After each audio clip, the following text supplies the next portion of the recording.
Hi guys, and thanks for joining me today. If you're new here, I'm Marilyn, and if you're returning, thanks so much for coming back. Now, I recently got an order for a little child's t-shirt. The mother had a specific saying that the daughter wanted, so I looked on Creative Fabrica, I found some examples, I sent those to her, and she picked one. Now, once the mom saw it, she decided she wanted the same design on a shirt for her. So they're going to have cute little matching mommy and me shirts. Now to make my design, I'm going to use a DTF printer. I'm going to use a Procolored K13 Lite. I'll also use a Procolored curing oven. I have two t-shirts here. I ordered these from Jiffy Shirts. They're just basic Gildan t-shirts, and I think this color might be called Natural. It's an off-white. If it's anything else, I'll put something down here that tells what the name of the color is. I have a lint roller, I have some scissors, I have a mask, I have my DTF powder. I use this container to shake my powder onto my print in so that I can really capture that excess powder, a couple of gloves, my computer, and then I'll also use the heat press that you see right behind me. In fact, let's start using it now. With DTF and most other things that you put on t-shirts, you want to pre-press the shirt to remove moisture and also to give you a nice flat surface to work on. This first shirt is the used shirt, and I want to lint roll this first because I can see there's some excess fibers on it. Also, I want to move that collar off the top of my press. I don't like the press to come down onto my collars when I can keep from it. I have my machine set to 325 degrees in 15 seconds.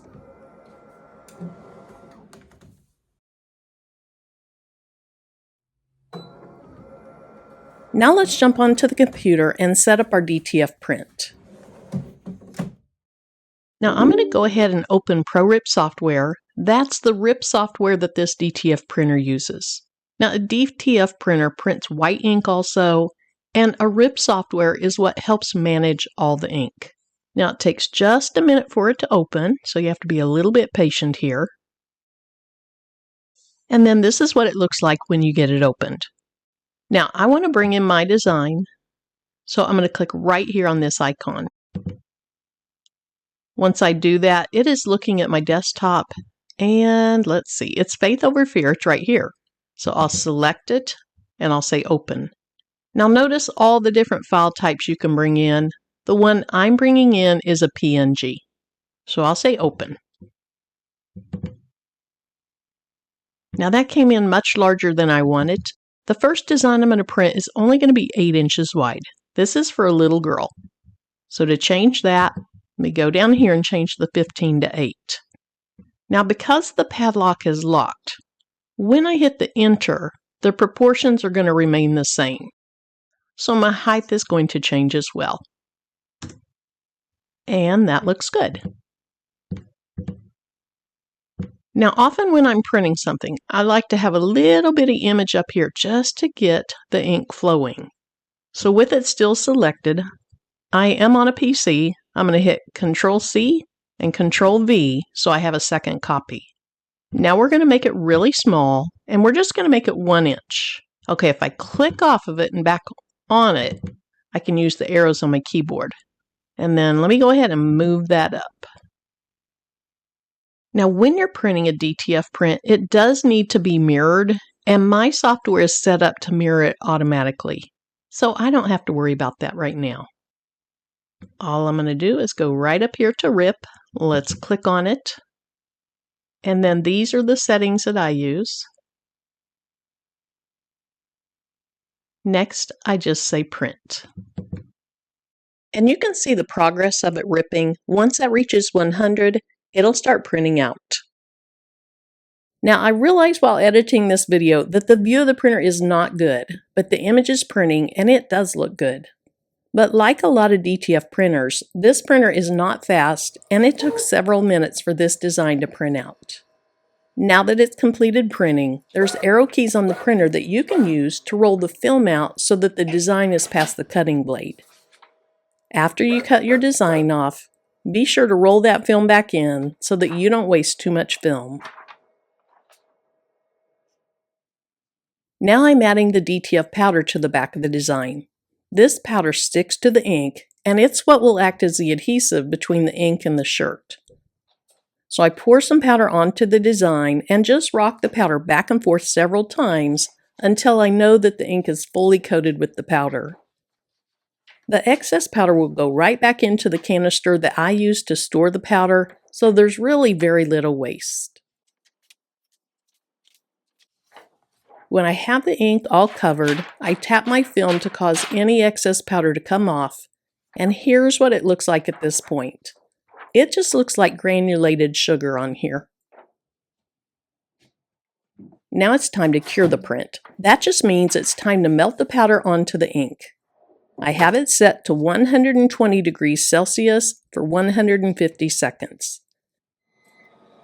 Now that just caught the edge of my film, but fortunately it didn't mess up the print. You can use this drawer or you can open the oven from the top. But now you can see the powder is melted and has an orange peel texture. Now it's time to press the designs onto the shirts. So to find the center, I'm going to go ahead and fold my shirts in two.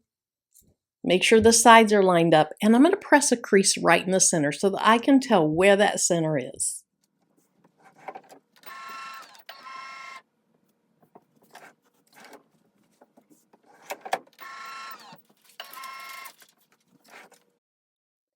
Now that I know the center of the shirts, I want to find the center of the designs. So what I'm going to do is fold the sides of the design together. So where the ink is, not where the sides of the film is, because it might not have been centered. But I'm going to find the sides of the design and put a little crease at the top and at the bottom. And I'll do that on both prints. All right, let's start with the little girl's shirt. So we'll just unfold this, and I can easily see where that center crease is. Now let me go ahead and stretch this out a little bit in case there's any lumps or wrinkles or anything like that. Okay, that looks good. Now I'm going to find the center of my design. So I see a little crease here and a little crease down here. And I'm just going to lay that crease on top of the center of my shirt. And on the little girl's shirt, I'm going to come down just a couple finger widths, maybe slightly more, but I'm not going to come down as far as I will on the adult shirt. Okay, let's get that center seam where it's not going to cause a bump there.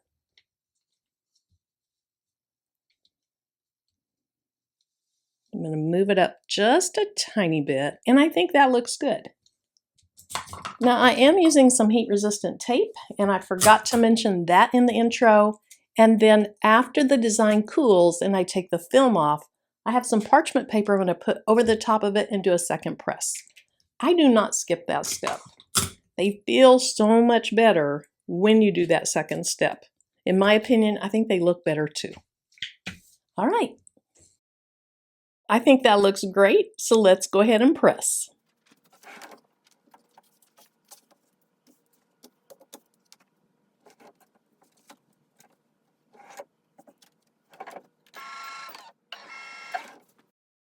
Now, when I was pressing my shirt, and I want you to see this, it got down into the part of the press that goes in and out of the press. And it got some grease on it, so I'm hoping that comes off.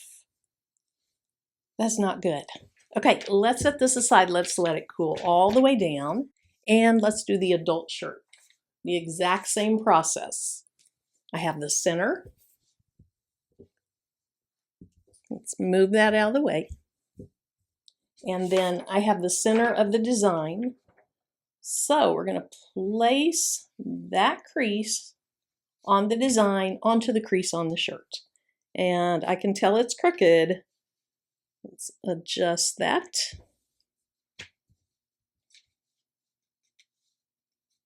And this is a pretty tall design, so I'm not going to go down as far as I thought I would. Just your typical maybe 3 inches. All right, and then just a couple pieces of tape. Just enough to keep it from shifting between here and the press.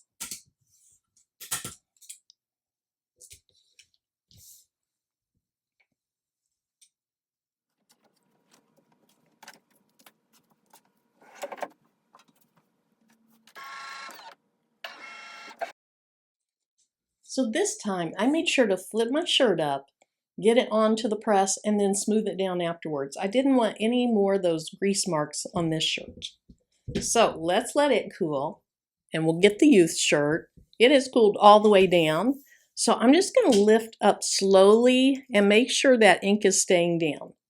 Now I have one little corner because some of the lines in this are so tiny. I have one little corner that kind of lifted there. So it's a good thing that it's kind of a grunge look.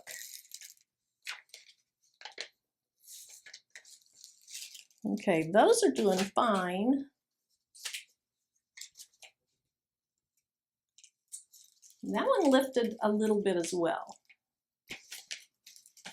I'm not sure this was the best design for DTF. It's still going to look great. But I did have a little bit of lifting right down here because of how tiny it is. I'll show that to you after I press it the second time. So we are going to press this again, still at 325 for 15 seconds. But we're going to have this parchment paper on top. That really melts it into your shirt and gives it just a nicer look, in my opinion.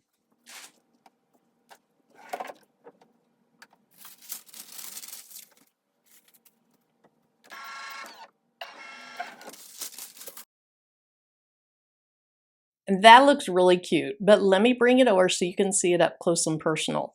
You'll also be able to see these grease stains that I really hope come out.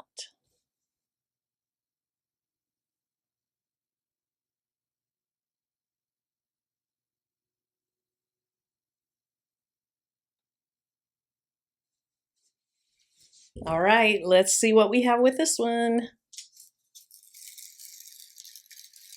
Now this print is larger, so those lines aren't quite as dainty. Hopefully that helps a little bit. So far, so good.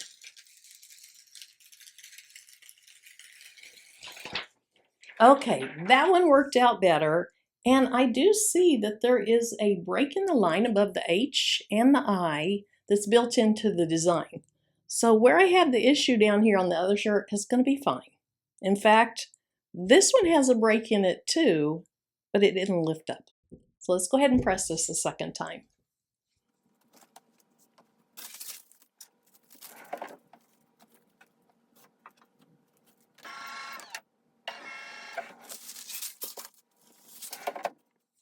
I think it turned out great.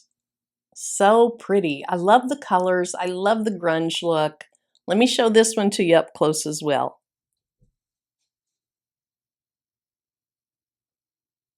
So thank you so much for joining me today. I hope you have a great rest of your day. And until my next video, bye-bye.